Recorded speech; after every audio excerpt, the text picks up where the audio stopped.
Hey, what's up everybody? I have a guard review for you today on Aura Saint Iferaza, but I'm just going to call him Burning Dragon because, people run him just for the burning ability, which is what we should start with. A lot of questions about this.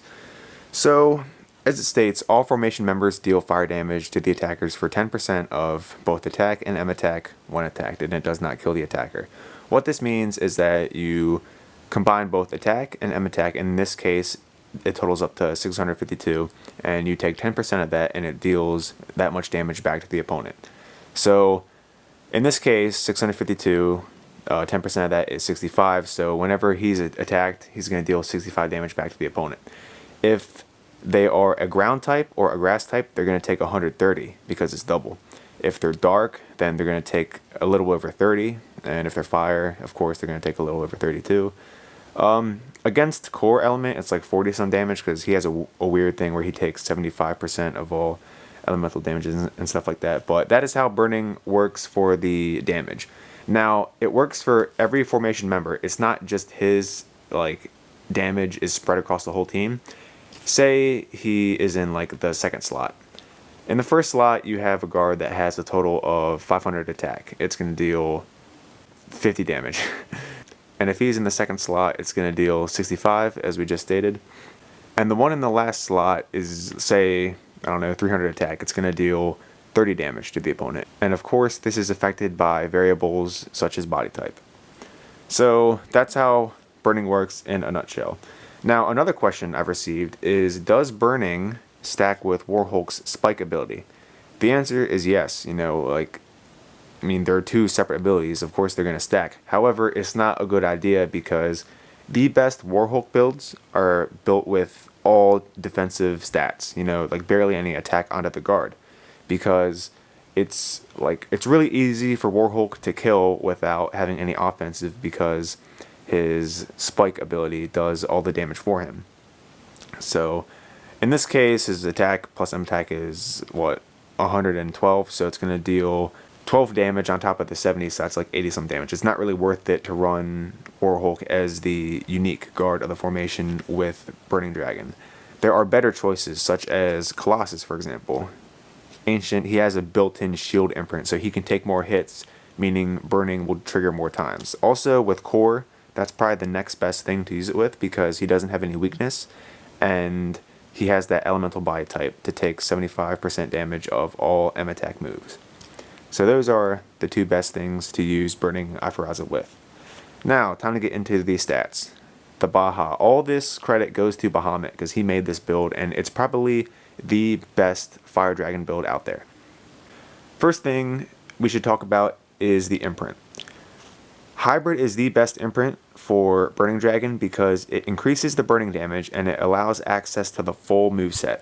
So if you put a lot of points into attack, in this case here I have 400, and as you see, it has around 250 in M attack. It can use the fire moves against ground types and grass, and it can use the Holy Fire Light move against dark types.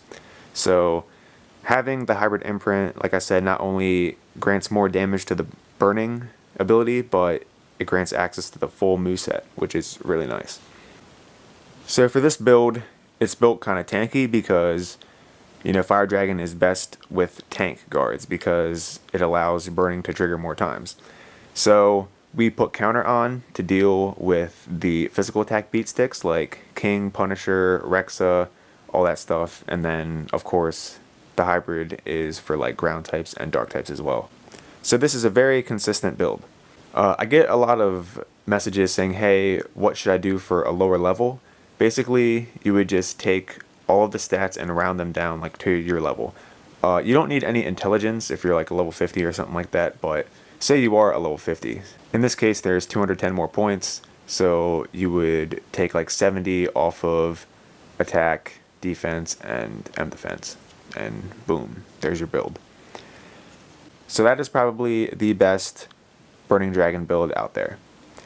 Now, another build that I can show you is a M attack build based off the magic empowerment. Now, this is pretty good depending on what team you run. In the team Quicksilver, it runs Colossus, Fire Dragon, and then Water Dragon. and all of them use M attacks, so it made sense to just run magic and grant that bonus with the water dragon's power ability and just make a beat stick team, and it wins pretty fast because it runs void to cancel endurance and shield. Another question I get is the hybrid imprint affected by void or abysses? And the answer is no. The hybrid imprint deals with stats, not like any other ability, so it is not affected by void or abysses. Now, you may think, why do we have the hybrid imprint on here if this is a full M attack build? And the answer is that hybrid is just the best imprint for Burning Dragon. Also, say you come across a dark type that has silent, it can no longer use its special attacks, so it's not going to be able to use Holy Fire against that dark type. So then it resorts to using Dragon Claw, which is going to deal more damage than Dragon Breath because it's a normal versus a fire, which deals half damage to dark types. And once again, it increases the damage of the burning. Now, the only reason why I run hybrid is because I run void in the same team. If I were not to run void or abysses or anything to cancel my own imprints besides stat imprints, then the assault imprint makes the most sense. Another imprint to run is shield, because shield helps shave off damage, so burning can trigger more. So that is another option. Basically, those two are the best builds out there. Of course, if you were to run a tournament build, then Fire Dragon makes an excellent candidate for the piercing imprint, and then you would just put sacrifice on it or some other tournament caliber empowerment, and you should be good to go. Thanks for watching, everybody. If you enjoy, leave a comment down below. I read all comments, and have a good one. Thank you very much. Bye.